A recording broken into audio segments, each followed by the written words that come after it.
Muy buenas, continuando con nuestro ciclo de asesinos en serie, en esta ocasión profundizaremos en todo lo acontecido durante los crímenes perpetrados por el asesino del Zodíaco, Zodiac, el cual, al igual que Jack el Destripador, pasó a la historia por burlar a policías e investigadores y cuya identidad sigue sin resolverse a día de hoy. Dentro vídeo. El asesino del Zodíaco fue un asesino en serie que acechó el norte de California entre diciembre de 1968 y octubre de 1969.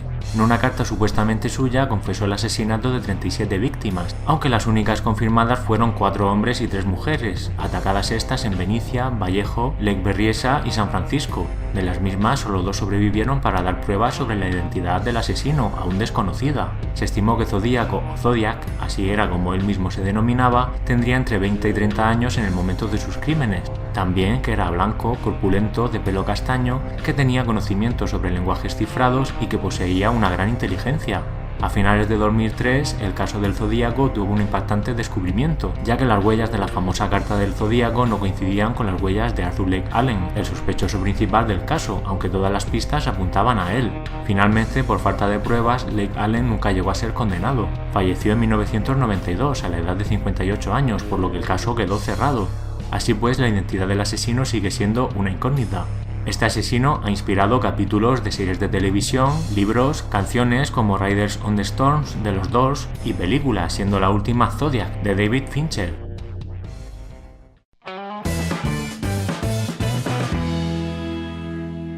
La noche del 20 de diciembre de 1968, la pareja de adolescentes Betty Lou Jensen, 17 años, y David Arthur Faraday, 16 años, murieron tiroteados. Ante la falta de pruebas, el Departamento de Policía de Vallejo archivó el caso, hasta que recibieron una misteriosa llamada la noche del 4 de julio de 1969.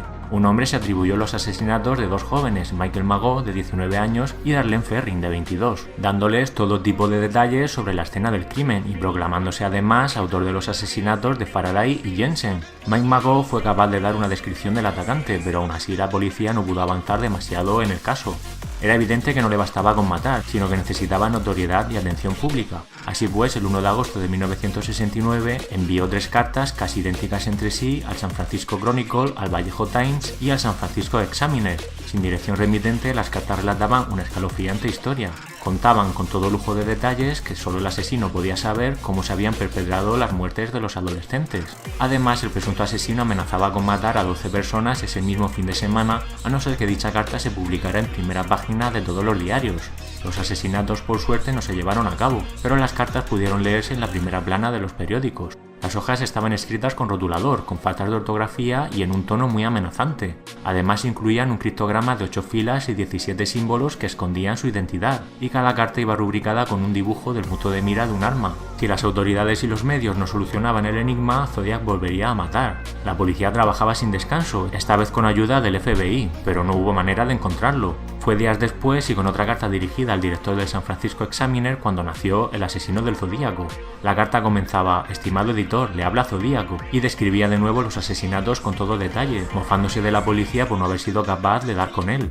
El 8 de agosto de 1969, una semana más después de que se recibiera el criptograma, Donald y Betty Harden de Salinas descifraron, salvo los últimos 18 caracteres, el criptograma de 408 símbolos. El texto decía: me gusta matar gente porque es mucho más divertido que matar animales salvajes en el bosque, porque el hombre es el animal más peligroso de todos. Matar algo es la experiencia más excitante, es aún mejor que acostarse con una chica. Y la mejor parte es que cuando me muera voy a renacer en el paraíso y todos los que he matado serán mis súbditos.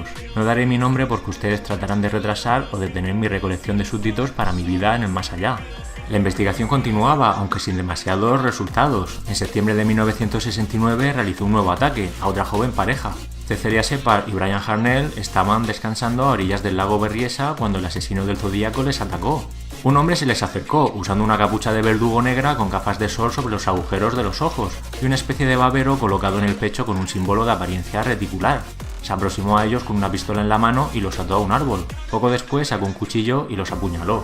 Recorrió entonces 500 metros hasta Knoxville Road y dibujó el símbolo reticular en la puerta del coche de Harnell, escribiendo al lado un mensaje con una serie de fechas y las palabras "by knife". Más tarde llamó a comisaría para reivindicar su autoría. La policía encontró a los jóvenes aún con vida, pero Cecilia murió poco después por las heridas producidas. Poco después el Zodíaco acabó con otra vida, disparando al taxista Paul Stein. El asesino le disparó en la cabeza con un arma de calibre 9 milímetros, cogiendo después las llaves de su coche y su cartera y arrancándole parte de la camisa. La policía dudó sobre su autoría, ya que no seguía el patrón de previos ataques, parejas en lugares alejados y solitarios. Y además, quizás por descuido o en un acto totalmente premeditado, en este último ataque hubo muchos testigos y la policía fue capaz de generar un retrato robot. Sin embargo, otra carta enviada el 8 de noviembre de 1969 al diario San Francisco Chronicle le sacó de dudas, había sido el Zodíaco. Esta carta contenía un criptograma consistente en 340 caracteres que nunca pudieron ser descifrados. Además, en el sobre también se hallaba un trozo de la camisa ensangrentada de Paul. Zodíaco continuó comunicándose con las autoridades el resto del año 1970, a través de cartas y tarjetas postales dirigidas a la prensa. A pesar de los testimonios y las pruebas, e incluso el propio asesino dando pistas sin parar, este seguía suelto y la policía no fue capaz de encontrarlo nunca. Lo curioso del caso es que seguía cometiendo asesinatos y dando pistas a los diarios del país, pero solo hasta 1974, cuando todo paró de repente. Las cartas pararon y los ataques cesaron. Las investigaciones siguieron, aunque nunca se ha podido arrestar a un culpable, y todos los casos, incluyendo aquellos que se le atribuyen pero que no ha confirmado, siguen abiertos.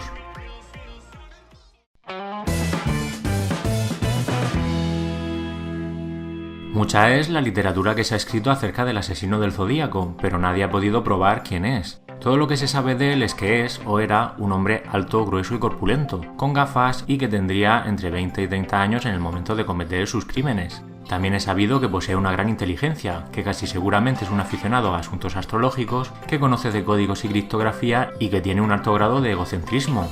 Además, al igual que muchos otros asesinos en serie, disfruta obteniendo protagonismo y sembrando temor en los demás. A continuación veremos el listado de los sospechosos principales que se han manejado hasta la fecha. El sospechoso principal era, como sabemos, Arthur Lake Allen. Fue el único sospechoso en cuyo caso la policía tenía alguna prueba en contra. Allen negó los cargos, pero había muchas pruebas circunstanciales en su contra. Sabía de lenguajes cifrados, era superdotado, se sospechaba que había violado a un niño, su aspecto se parecía al de Zodíaco por la semejanza de su cara con el retrato robot del asesino y porque era también alguien corpulento y blanco, y le gustaba matar, pues adoraba el deporte de la cacería. Además, había dicho que el hombre es el animal más peligroso de cazar, era solitario y era mentalmente insano. No obstante, la policía no encontró evidencia física para probar que Allen era el asesino del Zodíaco, y el Departamento de Policía de Vallejo decidió no presentar cargos sobre él. Por otro lado, un experto en análisis de la letra manuscrita determinó que la escritura del asesino no era la misma que la de Lake Allen, quien además pasó la prueba del detector de mentiras. Sus huellas dactilares tampoco guardaban semejanza, y ninguna prueba concreta que lo vinculara a las matanzas efectuadas por Zodíaco fue encontrada jamás. Por último, la posterior prueba del ADN obtenido de las cartas tampoco proporcionó dato alguno. Del periodista Richard Gaikowski se sospechó principalmente porque algunos investigadores vieron la abreviatura que Richard usaba para su nombre en ciertos códigos de Zodíaco. La hermana de Darlene sospechaba de Richard y lo había visto en el funeral de Darlene, y porque vivía cerca de donde se cometieron los asesinatos. Además, un operario dijo que la voz de Richard era idéntica a la que oyó en una llamada de Zodíaco durante 1969. Su rostro se parecía al retrato robot, además usaba gafas, y su escritura era bastante similar a la de Zodíaco. Como se ve, no eran pocas las razones para sospechar de Richard. Sin embargo, la policía nunca le realizó una prueba de huellas dactilares, y el proceso de la investigación fue detenido porque supuestamente no había razones suficientes para que siguiera adelante. Una de las principales razones contra la hipótesis de su culpabilidad fue la de que Richard no tenía conocimiento sobre el lenguaje cifrado, y si bien era inteligente, no lo era en el grado necesario como para construir todo ese complicado sistema de código, o al menos aparentemente.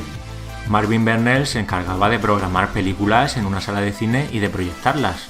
Robert Graysmith, periodista obsesionado con Zodíaco, descubrió que la marca que Marvin usaba para marcar los rollos de las películas era igual al símbolo del Zodíaco, que en el techo de la sala de cine había un Zodíaco pintado, que Marvin poseía una copia de la cinta sobre el Conde Zaroff, personaje asociado a Zodíaco, y que su letra se parecía a la del asesino.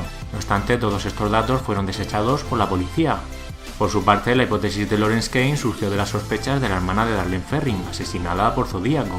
Ella sospechaba de Kane porque este era corpulento como Zodíaco y había seguido a su hermana durante meses antes del asesinato. Sin embargo, Kane había sufrido un daño cerebral que, según los médicos, le quitó la capacidad para controlar la autogratificación. Además, nunca se supo que Kane fuera un sujeto de inteligencia sobresaliente. En cuanto a Guy Ward Hendrickson, Deborah Pérez aprovechó la atención que, a raíz de la película Zodiac, se generó en torno al asesino. Así, en el año 2009 convocó una rueda de prensa para declarar que su padre era el asesino del Zodíaco. Entre otras cosas, Deborah dijo que había estado con su padre en 2 de los crímenes, creyendo escuchar 2 cohetes cuando en realidad eran 2 disparos, que había escrito una carta en nombre de su padre al abogado Melvin Belli y que tenía en su posesión las gafas del taxista Paul Stine, las cuales habían desaparecido de la escena del crimen. Posteriormente, la policía analizó las gafas y determinó que no coincidían con las de Stine. Además, sometió a Deborah a la prueba del polígrafo, en la cual falló de manera garrafal. Otros sospechosos, quizás menos conocidos, fueron Bruce Davis, miembro de La Familia, el grupo criminal de seguidores de Charles Manson, Jack Tarrance, denunciado por Dennis Kaufman, su hijastro, Michael O'Hare, destacado hombre de negocios, y Dennis Rader, el asesino BTK, ya condenado a cadena perpetua por otros crímenes.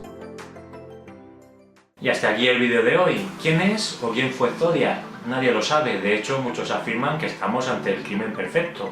Espero que te haya gustado mucho el vídeo y si es así ya sabes, dale like o suscríbete a Wikipedia HD. ¡Hasta la próxima!